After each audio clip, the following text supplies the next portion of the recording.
So I think bioindividuality is absolutely key. It's why you'll never have a pharmaceutical product that will ever address any of these conditions well, because how somebody got to the state that they're in usually was multifactorial and complex and layered, right? So there's never like a silver bullet that is there to help solve the problem. So you kind of have to look at you have to look at each child as an individual and look at their history and understand what precipitated their condition. Welcome to the Experience Miracles podcast, where we help parents find hope, answers, and drug-free help to overcome your child's chronic health challenges. I'm your host, Dr. Tony Ebel, and I'll be sharing my experiences as both a dad and a doctor on every episode. I can take the latest science and neurology of healing and break it down in the most simple and relatable way possible. We'll take on the toughest topics and answer your biggest questions through interviews with other amazing parents and leading experts, leaving you with practical action steps that you can take to help your child heal and thrive. It's time to expect and experience miracles. Let's get started.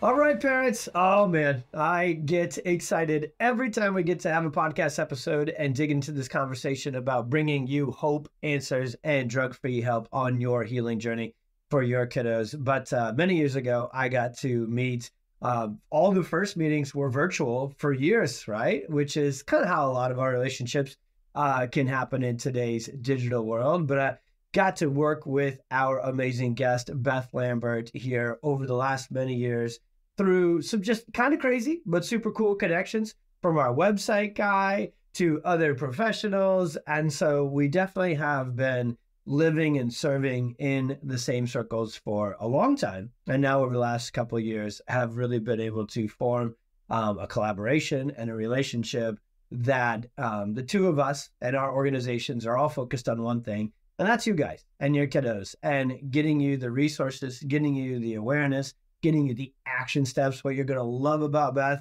and why we had to have her on super early in this new podcast is she's just a woman of action. And so with that, she is the founder and director of Epidemic Answers, an incredible nonprofit organization that is fully dedicated to reestablishing vibrant health in our children and really working towards optimal outcomes, full potential, which is something I'm definitely going to have Beth take us through here today. She's the creator and executive producer of the Documenting Hope project, which I'm reading the bio, but can we just pause on the words documenting hope?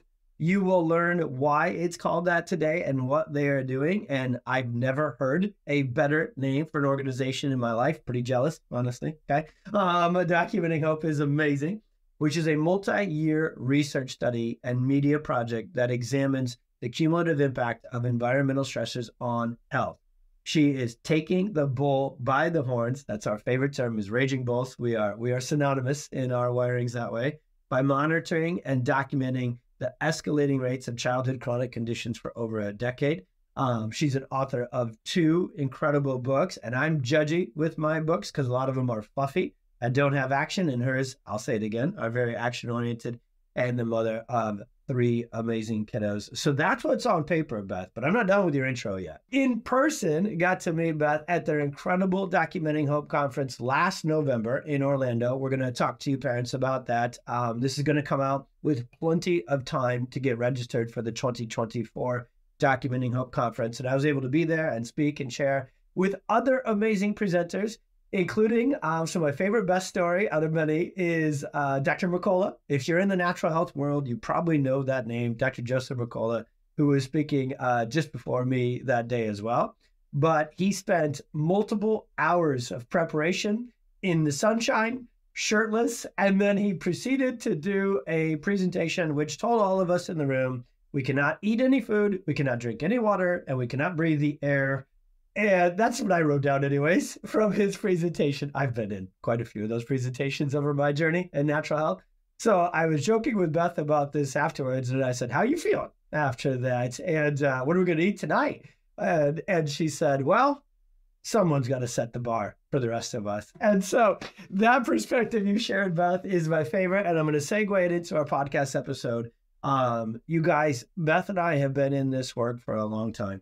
So especially if some of you are early on your journey, when you find this podcast and this episode, and we start getting into really in-depth healing conversations, looking at the Documenting Hope project and research and how many different things they're looking at, promise you this, if in the middle of the episode you feel overwhelmed, like, whoa, that's a high bar, do not worry. Both of our organizations are designed to come along, hold your hand, partner up, and guide you to your healing journey with kiddos. I think they do that best in the world.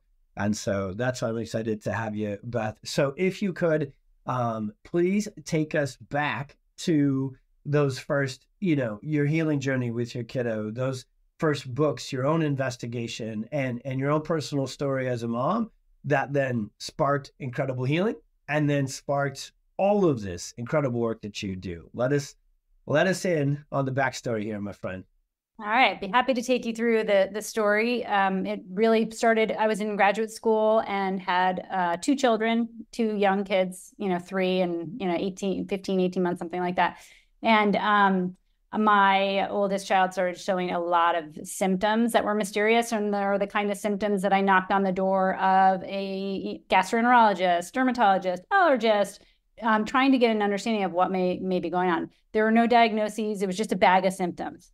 But they were concerning enough. I went to a psychologist because there was behavior elements, but it was really just so many things going on that felt overwhelming to me. A tantruming that lasted all day long, just mysterious, right? And I think it was a gift that these symptoms were mysterious because it made me not fall into a diagnosis bucket. It made me keep searching. So when I kept searching, I just, by good luck, ended up in the office of an integrative physician who uses functional medicine and looks for root causes. We did some labs, and I just saw that things were out of balance. Like it was simple as that. Like things in the gut were out of balance, gut microbiome, some nutritional deficiencies, not because she didn't eat a healthy diet, but because she wasn't utilizing the food going in, like all these kinds of things that we discovered. And soon, within 9 months, we did some special diets, deep nutrition, worked with a different number of practitioners who did things a little more holistic, a little bit maybe even woo-woo, one might consider. But within 9 months, we were turned around and we were on the road to a completely different kid. And my second child started slipping down that slope of symptoms, but she never really went down that path because we turned it around quickly. So our whole family changed our lives. We learned about the environment and how it impacts your health. We learned about diet and how it impacts your health. And we learned about different kinds of healing modalities. It was the first time I went to a chiropractor. It was the first time I had heard or thought about acupuncture. I mean, all these kinds of things that were not really in my world. I used to work in pharmaceuticals, actually. I don't know if you know that, but yes, I did. Yeah.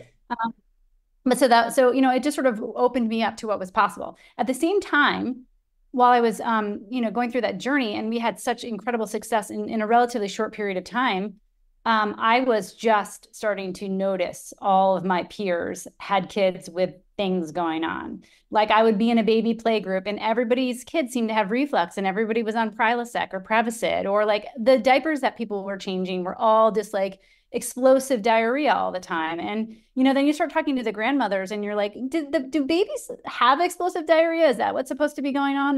Did you have reflux medications when you were bringing up your babies? And you start realizing things are not right with the kids. And then the diagnoses started coming. Then I had friends who were getting diagnoses with autism and their kids were getting ADHD and all these kinds of things. And my alarm bells started going off. Something is not right here. And because I was in graduate school at the time, I was in a very sort of academic mindset. And I was like, I'm going to solve this. I'm going to figure out why these kids are sick, what's going on. And so I started researching and just spent, about 1.5 years researching, talking to doctors, talking to parents, talking to nurses, talking to teachers, trying to understand like, hey, what's happening with kids? Like, what are the statistics? What do they look like? And once I learned that the statistics were appalling, you have the vast majority of American children diagnosed with something, when in the 1960s, it was like less than 2%. What has happened to the way that we're living that might be making our kids sick? So that set me off on a journey to understand why our kids are so sick. But I'll tell you, the most empowering, inspirational part of that journey was meeting parents who had reversed their child's condition. So not just mine. And again, my child was like no diagnosis, just a bag of symptoms. But I started meeting parents who had kids with autoimmune diseases and autism who were like, yeah, my child used to have autism. Yep. I was like, what? I thought that was genetic, so I had that awakening. And I was like, wait a minute. If you're telling me that there are all these kids out there that have these diagnoses that they're suffering from and they're thought to be lifelong, But wait, there's this whole other paradigm out there that sees them not as lifelong and that they're reversible. Why on earth are we not running as fast as we can to that paradigm? Yeah. So that's really my origin story in all of this work, is just seeing and knowing and understanding what is possible for our kids, and then seeing how we are treating them in the conventional medical community. And it's like, that is a travesty. I mean, it's an ethical and moral responsibility for us to step in the way and say, we can't send kids into the like pharmaceutical model. We got to get to the root causes and help them thrive. It's totally wild when you look at it in their scope. If you just kind of take a minute and you go, okay, well, what would life be like over there in the conventional pediatrician, the conventional specialist, the conventional medical office? And the crazy thing is, it's just so closed off. And what you just said there is exactly analogous. I think it's why we get along so well. Our journeys are so I wouldn't beat it. I was an academic. I was a nerd taking the certification and learning about autism. So it didn't hit my family first, right? Oliver, our story would come second. So, but I do think it's the duality of those two things. When you have that academic investigative brain and you just want answers, you want real life answers. So the stories, we're going to go there next. And then you want the science answers as well. I firmly believe, and I know you guys do over there, we're publishing both, right? So your bio said, hey, we're a research, resources, media, because we need both. So, but what's crazy is I've always had this thought. I can't imagine not taking action if just one singular mom told me my child had X, autism, epilepsy, anything, and I did Y and Z, and they got all the way better. Now, as a doctor who has literally taken an oath and committed to helping kids, it's blown my mind. Like here where I practice locally, you know that every single conventional pediatrician here has met many of our patients, Beth. And we know these moms who are listening to this podcast, once their kid gets better, they become like you and us. They don't get quiet. They get loud, and they're going to go in. So they're going into these offices, and I know they're saying, hey, we did pediatric chiropractic. We shifted the environment lifestyle, and my child is fully recovered from autism. If somebody told me that, I would grill that person. I would follow them through every step of their life and say, I've got my notepad. You need to tell me everything you've done because I just left another room with a child with autism. I'm going to another room next with a child with this. I need to know what you know. And what's wild is, and we can move on from this, just stating what we all unfortunately know, they don't do that. They do not ask the questions. And I'm pretty firmly convinced because they're already pretty aware of the answers.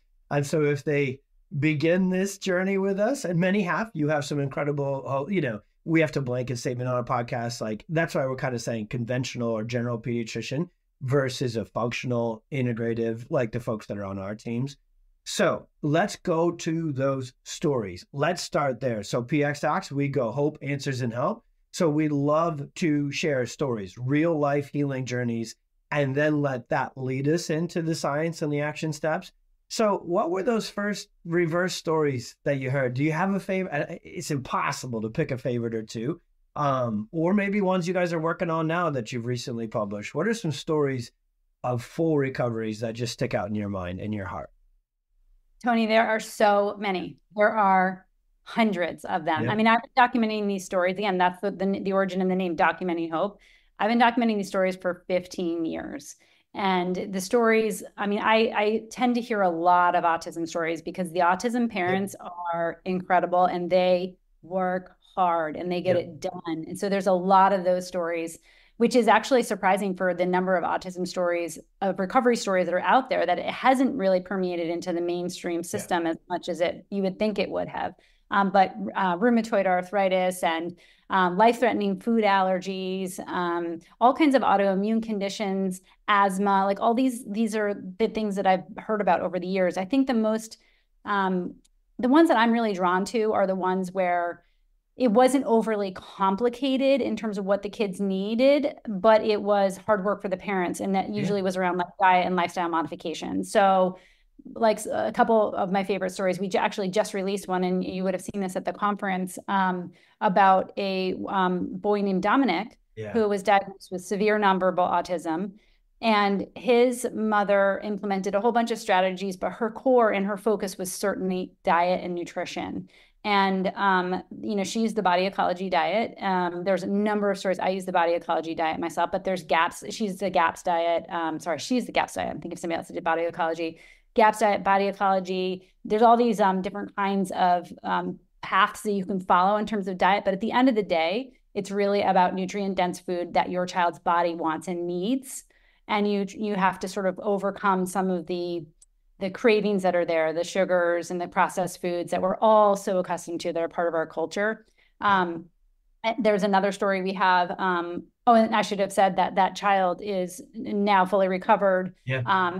He's absolutely a typical teenager now, like a typical 14-year-old. And his mom helps people do this work as a health coach too.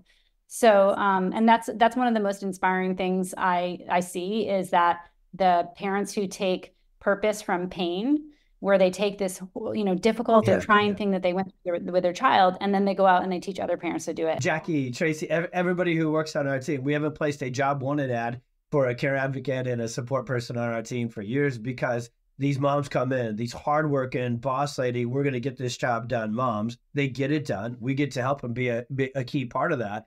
And then they say, okay, well, I got to help other moms find this, do this. It's incredible. And the effectiveness of them in coaching and guiding families, I'll say this, 100% being they're so much better at it than doctors. We just get too into PubMed, and sometimes we're like, oh, you need me to help, figure this out in real life, because you nailed it. This is hard. Pediatric chiropractic, which we'll break down the elements and the sequence. We're going to get into the sequence, right, of all this, because it's our favorite conversation, you and I. But it is hard. No, parents don't have to adjust their kiddos, but getting to a clinic every day or 3 times a week, along with the rest of the schedule. So I just wanted to double tap on that, because it's also my favorite thing about inside these healing stories. When you look through them and to them, it's that mom and that dad that just busted their what to make that healing happen. Moms, dads listening, you're the freaking heroes. Our job is to just coach and guide and adjust, but you're the hero. You're the full-on,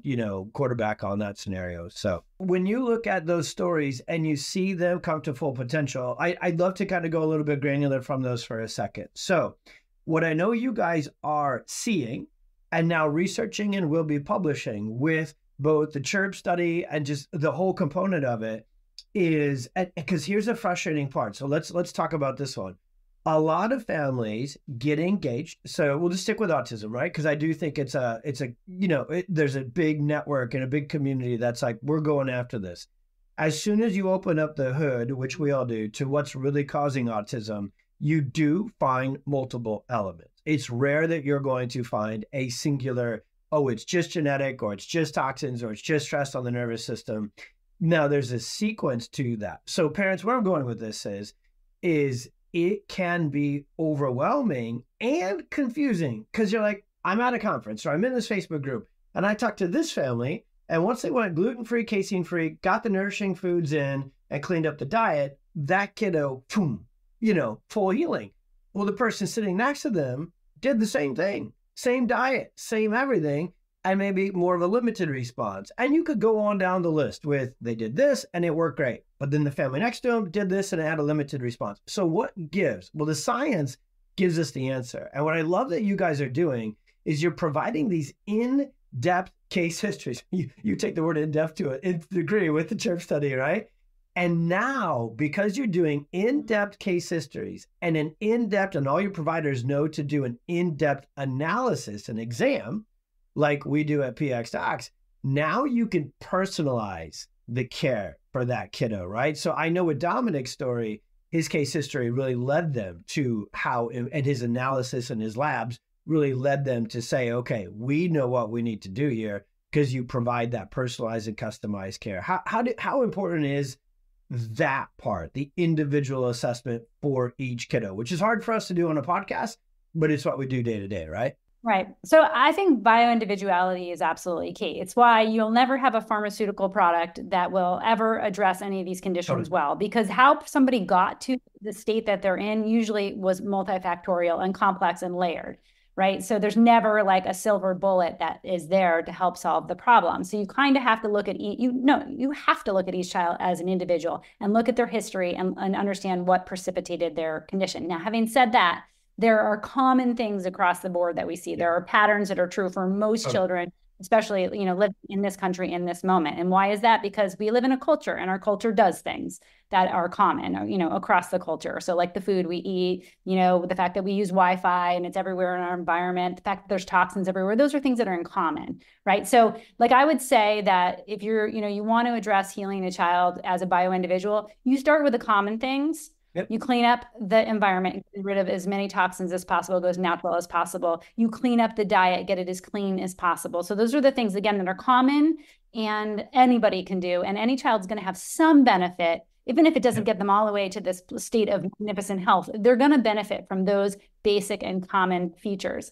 Now, the bio-individual piece really kicks in when you look at that child's history. And you might see things like, okay, mom had a thyroid condition during pregnancy, or the child had birth trauma, like maybe there was vacuums or forceps involved. And each of those things I just mentioned is going to require maybe a different type of approach, like what that child needs to get back into balance, because those kinds of stressors, those health stressors, are going to cause unique physiological responses in the body. So knowing the history is really, really important, not just of the history of the child, history of the mom, sometimes multi-generational, right? Like we know the field of epigenetics has found that there are signatures of grandparents who had trauma, coming down the line, right? So it's important to understand, where is this child coming from? What have they been exposed to? What have their experiences been? And we designed the CHIRP study to basically provide a vehicle for figuring that out.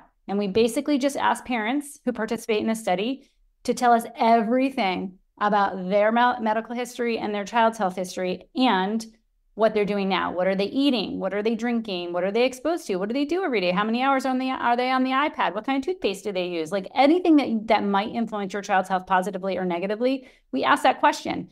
Why do we do that? Because that's where the answers are for that child.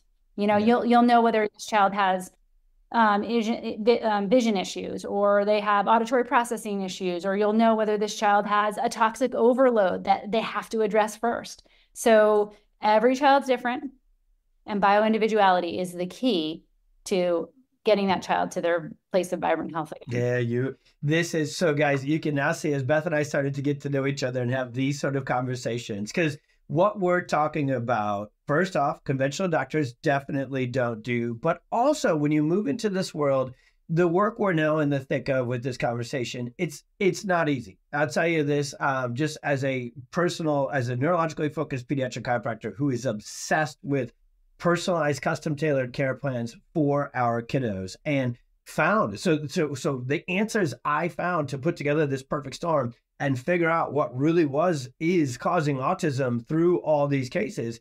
It was through deep dives into paperwork, case history, intake form. The thing that other doctors skip over, they have you do it, but they don't really read it. And then you roll in, hey, what brings you in here? The 17 pages of paperwork you made me fill out. You clearly didn't read it, so this is going to go great. But we're the opposite. I mean, we train our doctors on this like you wouldn't believe. Hours and hours of training on something seemingly black and white, right? A patient fills out an intake paperwork. We go through it, and we go through it. We go deep. And so when I started to get to know Beth, and I was like, wait a minute, you guys do that too? Because I had kind of felt like we were a little bit on an island as pediatric chiropractors and working in this functional neurology space, that we didn't just cookie cutter care for a kiddo based upon a diagnosis. Because in the early stages, and Beth, you know this as well as I do, even in the early stages of kind of natural health and so forth, it was still just using the same protocol for everybody. It was gluten-free, casein-free, probiotics, digestive enzymes, chelation. I got frustrated when I got into kind of like the Autism One world. It has much improved in different organizations, but I felt like they were just cookie cutter natural medicine, right? And that's not how you're going to get results to this. And so the word that Beth shared there is my favorite. Beth is an honorary pediatric chiropractor, by the way. Okay. This woman would be a world-class pediatric chiropractor on day one with the way she thinks, because we are obsessed with what's called pattern analysis. Now, mom and dad's simplifying that, looking for clues.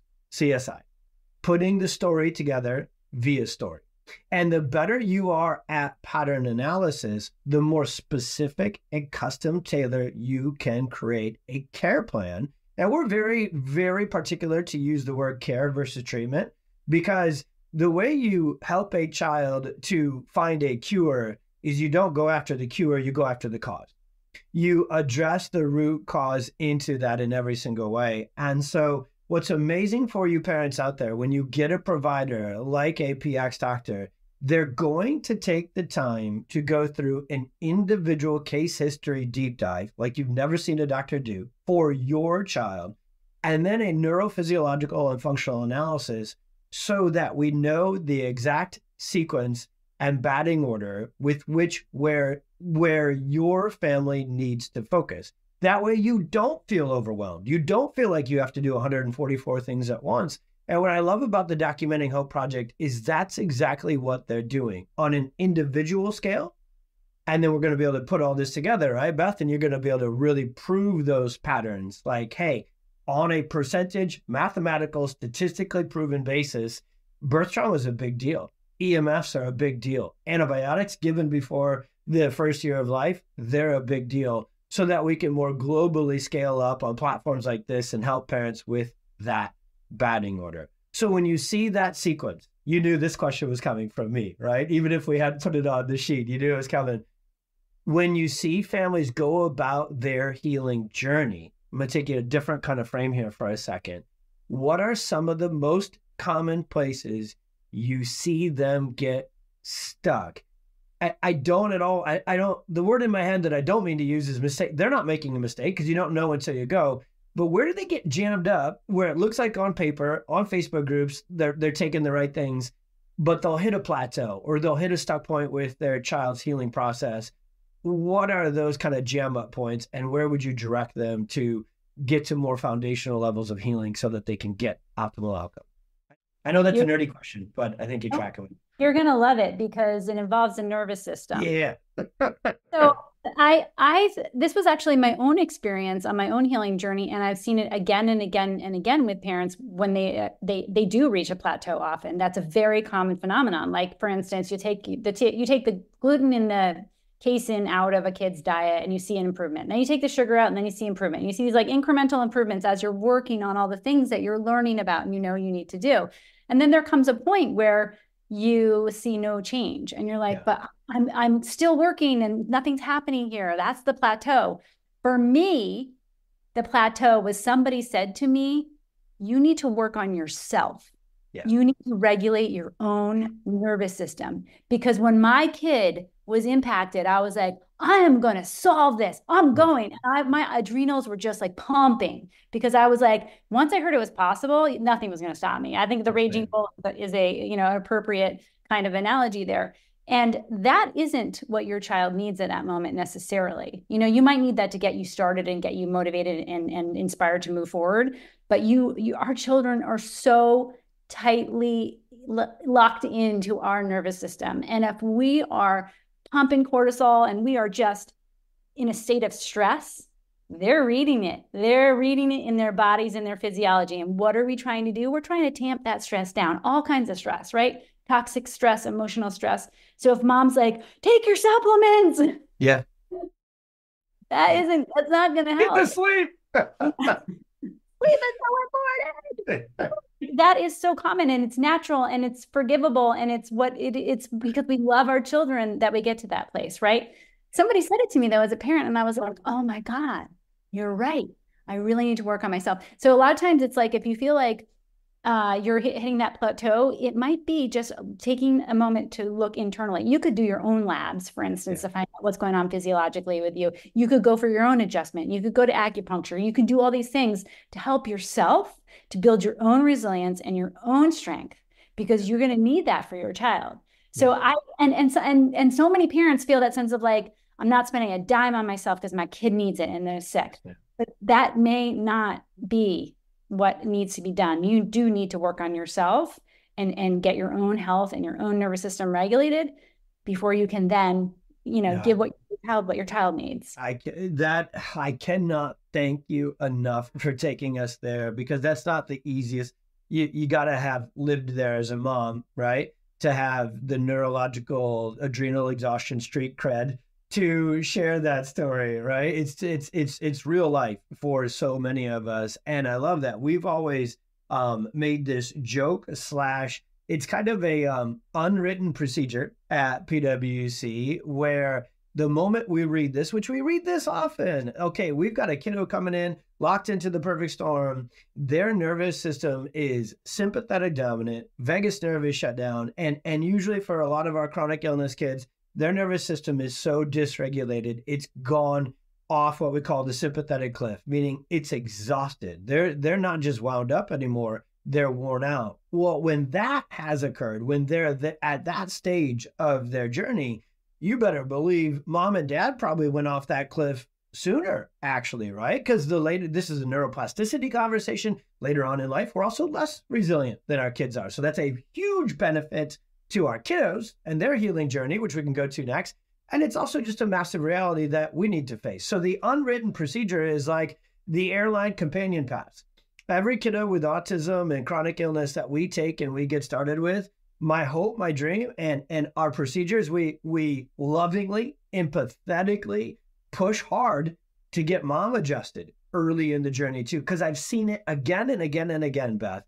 The only cases, there's two scenarios, back to pattern analysis, that I've seen in 16 years of clinical practice where kids do not respond to neurologically focused chiropractic adjustments. Because the coolest thing about this kind of chiropractic is what? I mean, we get to cheat. When you measure us up against all the other healing mechanisms, we're coming in strong. One, we tap into the nervous system, which controls the gut, controls the, so we're going right to the mainframe. And two, it just works no matter what a child's up against or no matter what their case history was, because all forms of stress impact the nervous system the same. Chemical stress, emotional stress, physical stress, all locks into the nervous system. So that allows us kind of this healing advantage, if you will. But the two scenarios that I have seen time again, that even a kiddo won't break through what we call a launch point with chiropractic and we can't get their scans better, which I want to go to that next, HRV. It's when mom and dad are so consumed by this raging bull battle that they have the kiddo overstressed and overscheduled. And you said it, it's so real life, it's so understandable, and it's so forgivable. And so if we can sit down knee to knee with those families in that moment of overwhelm, because that kiddo's nervous system just can't heal when it's going a million miles an hour, right? And the family is as well. And the second one is the more common one. If the lifestyle, this is less of a hindrance than I've ever had in my career. When I started, nobody knew about gluten-free, casein-free, red dye. So the battle to get families healthier was much harder for me years ago. I run into that one way less because of amazing organizations like yours and other doctors. But that conversation, and I'm taking a long time to recant it here, but like, I don't see many people have that conversation with parents. I lived it 6 weeks with Oliver. If I hadn't been getting adjusted in the NICU, there's no way I would have the resilience to go in there and get him out of there, right? So I had that cheat code. So putting that all together, it's HRV. If you want to write one thing down from this podcast episode, when Beth says, hey, get your nervous system checked for you and your kiddo, there's a technology you can learn all about it on our website called heart rate variability. And if I were to take all of the testing that we could tell you about for hours and hours of podcast episodes that you would want to do for your kiddo with autism and everything in between, HRV is the single most important test for moms to do. So let's turn that to the positive side. So now we got a family, they're in the right sequence. They're getting the child's nervous system regulated. They're getting their environment figured out. What do they need in terms of community? And what do you guys provide in terms of community so that they don't feel alone? Because this is freaking hard. And the last thing you want to do is take it alone.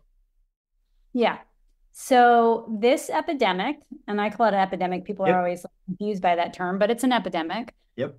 This epidemic is cultural, 100% cultural. It is, there are plenty of other human societies that have, thrived for millennia. But our culture is making our kids sick, just the way we're living. So if you decide that you want to make your kid healthy again, you actually have to live counterculture. Yes, ma'am. So think about that. Like one of the most foundational parts of being a human being is belonging and feeling like you have a culture and you have a place and you have a home and you belong. And when you pull yourself out, like I can't take my kid to that birthday party because they have cupcakes and my child can't eat it and that'll be so traumatic. And I can't have my child use that face paint because it's toxic and all the other kids are. Like, you start looking at all the things that are normal as part of our everyday culture and you start identifying them as stressors on your child's body. It is the worst feeling ever because you're like, how my mama fed me, how my friends eat, how we celebrate our holidays. It's all toxic. Our schedule, like the sports and the activities and running here and there, the pace of life is toxic. So it is that feeling of being like, oh my God, I don't have a home. I don't have a culture. I have to live differently from everything I know.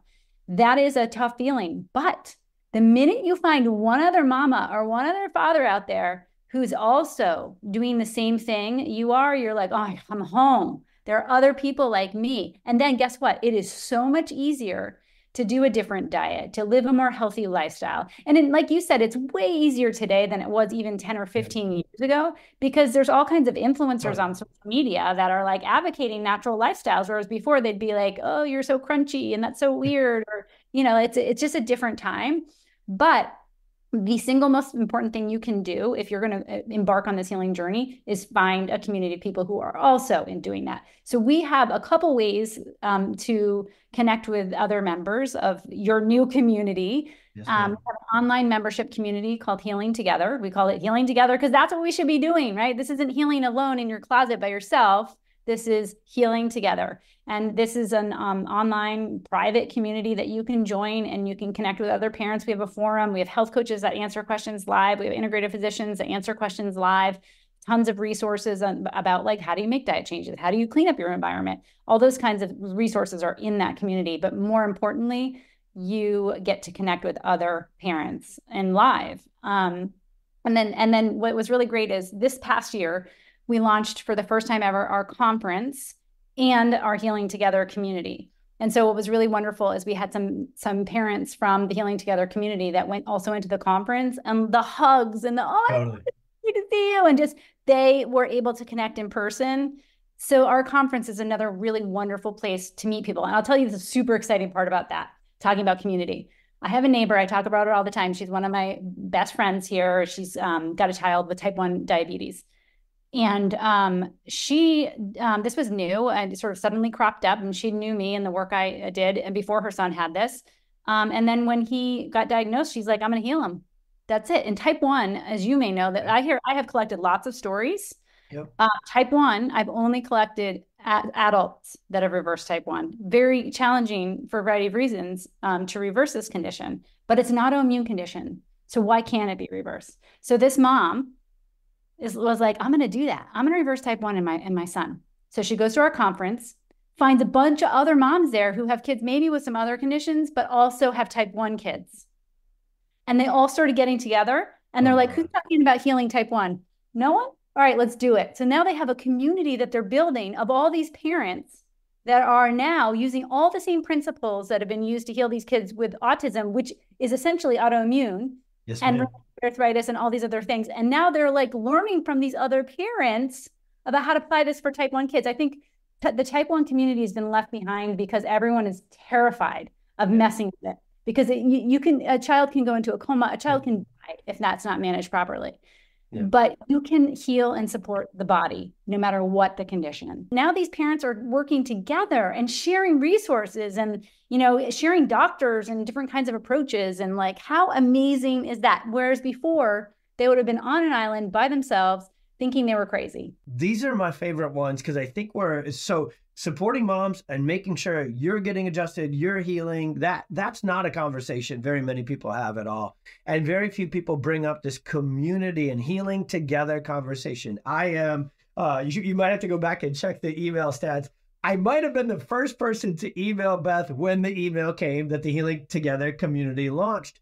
And then I probably was also the most excited first email when the Documenting Hope conference came out, because I, again, get to cheat. I'm going to lean in my history with this. As a chiropractor, we are used to living against the grain. In fact, I think God made chiropractors with a natural inclination to love that. Now, like the happiest, you want to know why chiropractors are so happy and so healthy?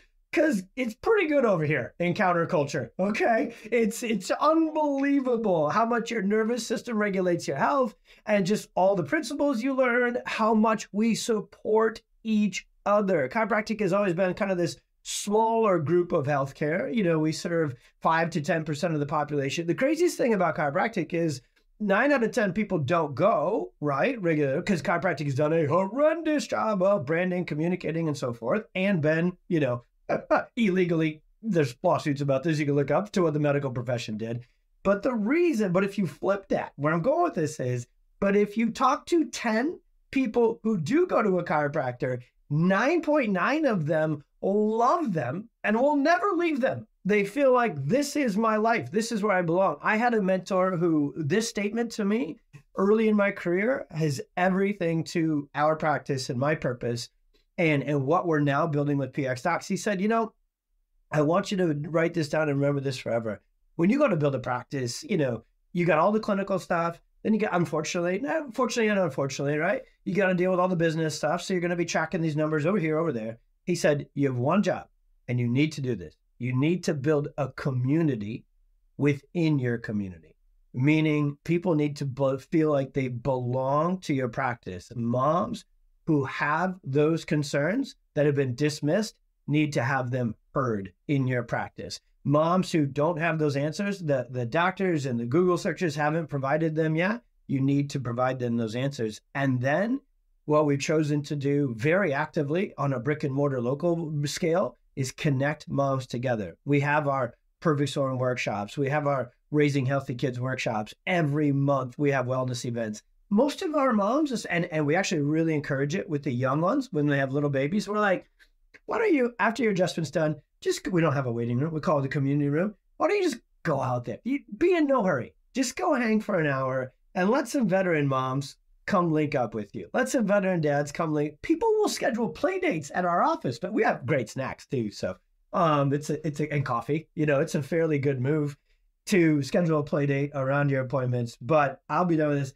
Guys, you got to check out Healing Together, the community that Beth and them put together, and you have got to join us in person. Digital communities, awesome. Instagram communities, awesome. Hugs in person in Florida, in Orlando, in November, awesomer. And so you got to get to that. And I want you to feel a part of the Experience Miracles podcast and the PX Docs community as well. Beth, I think you know this, and I'm always looking to you for guidance as we build this because you're ahead of the curve from us. I first set out to build a directory. You know, pxdocs.com was going to be, I needed a directory. Our socials and stories and science go viral, and people say, who do you got in Charlotte? Well, you know, needed to have a directory. And then Dr. Josh Axe, one of my best friends and mentors, said, dude, you can't just have a directory. You need to empower and you need to provide resources. Write some articles. You love to educate and empower. Turn it into a platform for education and empowerment. So we did that. And then really just praying and looking at it and being like, God, what do you really want us to do with pxdocs.com?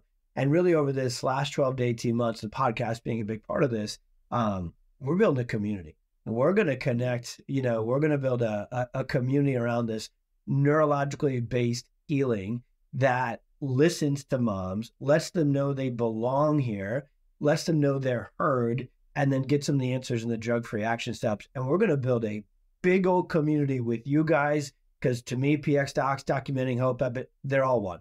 We're a big community, and it's moms and dads who are empowered and getting the job done who will take over and shift healthcare. And that cultural pendulum will swing in our direction. We are like going to be the leaders of this. We are running the front of this shift. So big time. I think we're about to be the Stanley water bottle of healthcare here pretty soon. I just realized this the other day. You know, I'm a dude, so let's start there. 2, I'm a dad, so you know I pay attention to very few things other than neurology and sports and a few other things.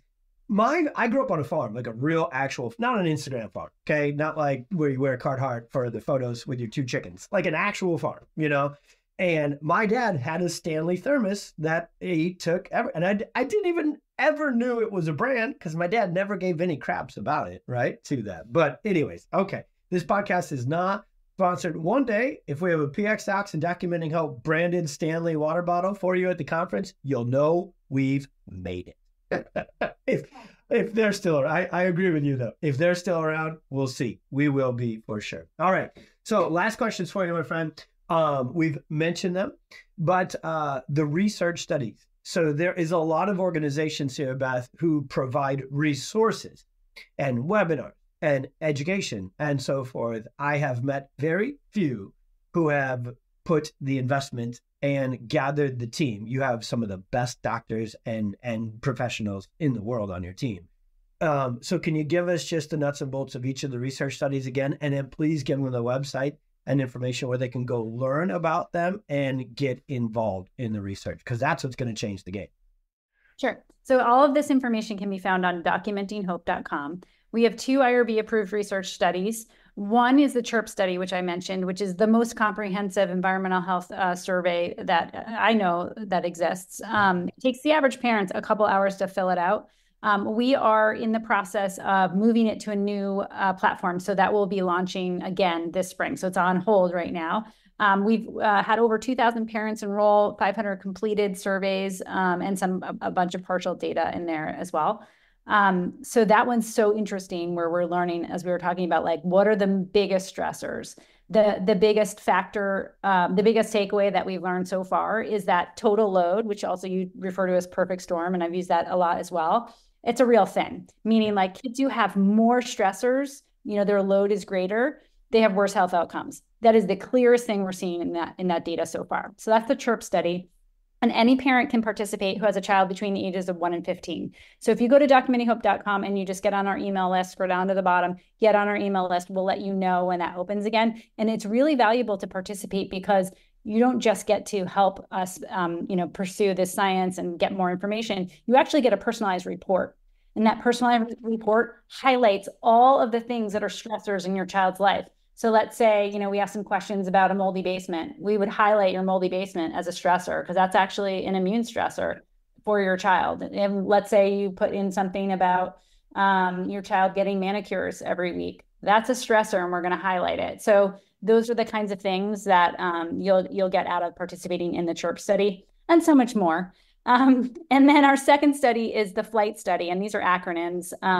The FLIGHT study is an intervention study where we're taking a small group of children who have a chronic health condition, and we are tracking them as they move through an 18-month-long program, where we're basically doing, what the CHIRP study does, which is assess all the things that are out of balance in this child, assess all the stressors, and then we're doing our very best to help the family, guide the family to remove the stressors and give them bio-individual care. And we have a PX doc that we're working with in that study. We also use a developmental optometrist, functional dentist. We're using, it's multidisciplinary, transdisciplinary kind of study. So we're not just looking at the child in terms of like the toxins and the nutrition. We're looking at like what is going on with this child from a whole child 360-degree perspective. And we're trying to help that family course correct. And we're documenting it along the way by taking labs, things that you can measure in blood, urine, and stool. And then we're also documenting it on film. And we have tons of short films that we put out on Instagram. So you can follow us on at Documenting Hope on Instagram or Facebook, and you can see some of the progress of these kids. We're going to be releasing a new blog post coming up about one of the children in our study who has alopecia universalis and an electrical exposure he had that may have precipitated his condition. So tons to learn from following along with these kids, and we'll hopefully be enrolling more children as we move through the program. So it's really great to just follow along, because the learnings are just endless from both the CHIRP and the FLIGHT study. They truly are. I can be a true voice for that.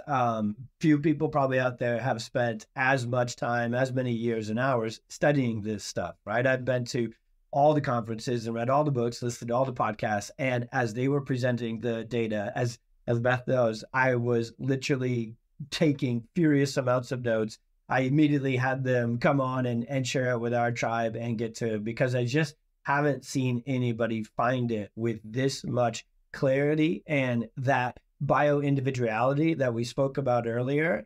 that's a real big thing. And so it's getting done with these 2 studies. It's amazing. So, and I know we're going to be chatting with JC and the team, and we're going to be coming down strong to Orlando. So also on documentinghope.com, is that where they can find information about the conference as well? Yeah, so the conference, we have not launched the website to purchase tickets yet, but any day now, but it's going to be November 15th through 17th at the Omni Champions Gate in Orlando. Again, if you're on our email list or if you follow us on social, you'll get an announcement when those tickets are ready for sale. That'll be any day. It's very soon. We're going to have a great lineup. It's going to be another incredible event. So if you want to hear me teach about the perfect storm, science, vagus nerve, dysautonomia, and drop a ton of random dad jokes and farmer stories live, then that's where, in person, that's where you need to be. I do think I took a slightly different tone than sometimes people think when you hear about vagus nerve and dysautonomia, right? They're like, this guy's going to be a nerd. Well, I am. It's fun. It's fun and funny. Your talk. And actually, I should say that your talk we've recorded everything on video, and we will be releasing those videos so people can actually see your talk from the 2023 conference in the next couple of months. So again, if you're on our email list or you follow us on social, you'll get that information and you can hear your speech. Awesome. Beth, I don't want this to end. I just love talking to you about all of this. Definitely plan on coming back and jamming with us again on the Experience Miracles podcast. I know one thing too, parents, that we have planned with the Documenting Hope and Beth and her team is to do more collaborative Instagram lives, webinars, summits, and you'll see stuff happening from us together because we are one community and one tribe who is fully committed to finding you and giving you first the most important healing ingredient, which is hope, and knowing that kids are resilient, they are plastic, they are designed to heal. And then we'll get you the resources. Then we'll get you the action steps. Then we'll get you the health coaches, the PX doctors, and everybody to send you into action in the right direction. The number one action we would love for you to do is to subscribe to this podcast, rate this podcast, and share the heck out of this podcast. If you just got done listening to Beth all the way through this, you know that she really got into exactly what families need to get their kiddos. That's what I love about you, Beth. Not just kind of healed, not just sort of healed, not let's see how it goes healing.